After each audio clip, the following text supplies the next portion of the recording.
நெருப்பிலிருந்து பிறந்தவள் அந்த திரௌபதி. அந்த தீச்சுடரின் பெயரை எனக்கு சூடியதன் காரணத்தை இன்று நான் அறிந்தேன். இந்த ராஜ்யத்தின் மேன்மைக்காக வாழப்போகும் இவனது நாமம் வீரசிம்ம காடவராயன்.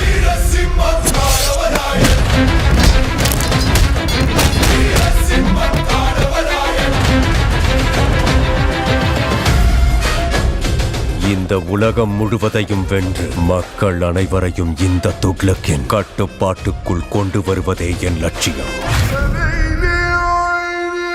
இந்த உலகத்தை நம் இறைவனின் புனித ஒளியால் நிரப்ப வேண்டும்.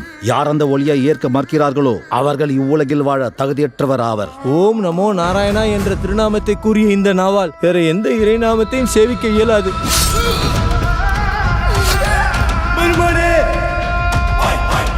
காடவராயன் வம்சத்தில் மற்றுமோர் கருடப்படை தளபதி.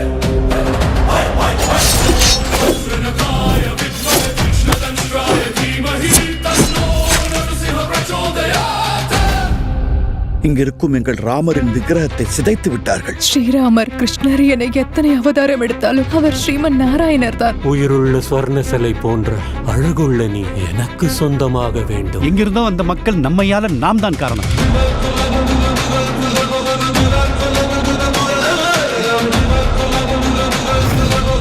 வரிதர மறுப்பவர்களை மிரட்டியோ அல்லது அடிபணிய வைத்தோ நமது இறைவனை ஏற்கச் செய்ய வேண்டும். சில காரியங்களை படை கொண்டு எதிர்கொள்ள வேண்டும். சில காரியங்களை ரகசியமாக செய்து முடிக்க வேண்டும்.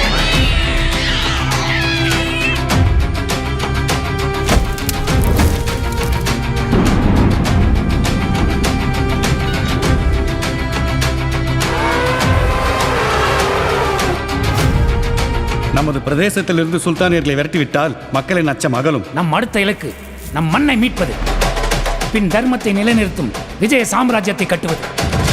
அதுவே நாம் இழந்ததை மீட்பதற்கும் இருப்பதை காப்பதற்குமான தீர்வாகும்.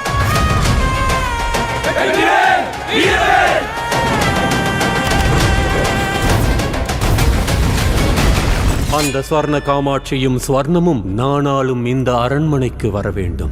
நீங்கள் அதற்கு பதிலாக கல்லை வழிபட்டுக் கொள்ளுங்கள்.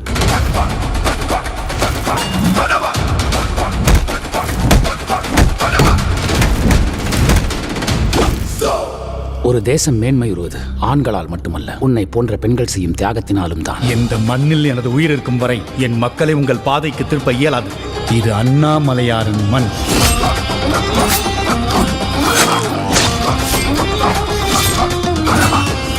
போற்றப்பட வேண்டியது வீரம் மட்டுமல்ல, உன் போன்ற பெண்களின் தியாகமும் கூட. ஒன்றே குலம் ஒருவனல்ல தேவன் என்ற கோட்பாட்டில் வாழ்பவர்கள் நாங்கள்.